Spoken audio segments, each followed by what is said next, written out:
Welcome to Policy on Demand. I'm Nita Asher. And I'm Andrew Pryor. It is the week of March 13th, and this is your Monday briefing. The Senate is in session this week. The House is not, but will return next week. There are two Senate hearings this week on the President's FY 2024 budget, a March 15th Budget Committee hearing with OMB Director Shalonda Young, and a March 16th hearing with Treasury Secretary Janet Yellen. Secretary Yellen testified last Friday before the House Ways and Means Committee. February inflation data will be out this week, ahead of next week's Federal Reserve Monetary Policy meeting. The U.S. Labor Department will release the Consumer Price Index on March 14th and the Producer Price Index on March 15th. Finally, the OECD will hold a March 16th Pillar 2 virtual public consultation meeting on the global information return and tax certainty. Last week, President Biden released his FY 24 budget that proposes to increase taxes for corporations and for individuals with incomes above $400,000 as part of a plan intended to reduce federal budget deficits by nearly $2.9 trillion over 10 years. Joining us today to share his insights on the president's budget is Pat Brown. Pat, welcome. Thanks, Nita. Good to be here. The release of President Biden's budget comes at a time when the president and Congress are debating how to reach an agreement on legislation to increase the federal statutory debt limit. To what extent do you think the president's budget proposals may factor into debt limit discussions? I would say to not a very great extent. I think the reaction from Republicans to the president's budget proposals was unsurprising and obviously very negative. A lot of tax increases in the president's budget, and the Republicans have indicated that their interest in the budget limit discussions or the debt limit discussions are entirely on the way they would put it is bending the spending curve, right? So they're focused on how do we rein in what they see as runaway government spending.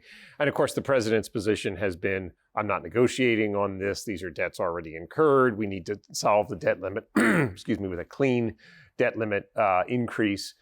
So they are in very different positions. It's hard to see how the budget release has really any influence on that. I don't think it makes it harder, but I don't think there's anything in there that influences it to kind of bring the two sides together, because there are a lot of new tax increases in there. That's really kind of fundamentally what is showcased in the president's budget, a lot of tax increases on corporations and upper income individuals. And none of that is likely to be palatable in any way to the Republicans. So, Pat, we saw in the president's budget, once again, proposals designed to align the U.S. with the Pillar 2 agreement on a global minimum tax, whether it's the GILTI changes or the replacing BEAT with UTPR.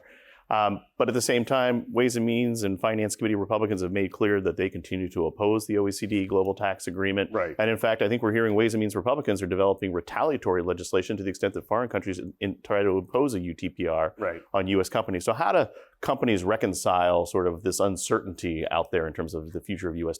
international tax policy? Yeah, well, it's interesting. You asked your question in an interesting way. You talked about aligning U.S. tax policy with Pillar 2, and that is certainly true in the inbound context in the Treasury Department's Green Book and the president's budget. So, in that context, the Treasury Department says we're essentially going to pick up Pillar 2, the UTPR. We're going to stick it into the U.S. tax code, all elements of it, right? So we're going to take out the BEAT, we're going to replace it with the UTPR, and that's going to include the rate, the financial accounting concepts that are the architecture of Pillar 2, and every other aspect of Pillar 2 will be enshrined in the inbound context. So this is for foreign companies investing in the United States. For U.S. companies investing outside the United States, of course, you've got the GILTI framework as a starting point, but rather than sort of fully aligning GILTI with Pillar 2, the Treasury Department Green Book goes way beyond that, and it's much harsher. Now, the reality is this stuff is not going to get enacted over the course of the next couple of years. We know that, right? Because we have divided government. So what do companies do? Well, what companies have to do is prepare for a world where we have status quo GILTI for at least the next couple of years, maybe longer, but at least the next couple of years. And you have a significant amount of change in the international space, right? You have countries outside the United States clearly moving ahead with their versions of the Pillar 2 IIR, Pillar 2 domestic minimum taxes, so-called QDMTTs. So companies have to not necessarily be distracted by what's in the budget. To be sure, there are things in there that they will want to talk to people on Capitol Hill about. But when it comes to what you're actually going to do, what you have to do is prepare for the here and now, which is countries outside the United States implementing Pillar 2, and the United States, at least for a while, having status quo international tax policy. So, Pat, with divided control of Congress, the president's tax increase proposals, like the 28% corporate tax rate, are being called dead on arrival. At the same time, the budget does call for increased support for research and experimentation expenditures. Could this be one area of potential bipartisan consensus? It's a really good question, Nita. I mean, I think on the one hand, we know that there's a lot of interest in Section 174 on a bipartisan basis and fixing Section 174. And there's certainly a hope, we all hope, that there will be an opportunity to address that later in the year. I wish there was more in the Treasury Department's Green Book in terms of how they're thinking about research and development, research and experimentation in connection with Pillar 2. What they tell us in the Green Book is we're going to propose to repeal FDII and replace it with some version of enhanced R&D credit or R&D incentives, unspecified. It would really be great. One of the things that actually a lot of us were kind of hoping for is that Treasury would a little bit more show their hand in terms of how they're thinking about this stuff. And it's unfortunate that they didn't, because we really are just left to say, well, what do you have in mind? There is this potential conflict between the U.S. R&D credit and Pillar 2 and the implementation of Pillar 2. Treasury has clearly been thinking about it, and yet we don't yet have any detail there to go on. So is there potential for bipartisanship here?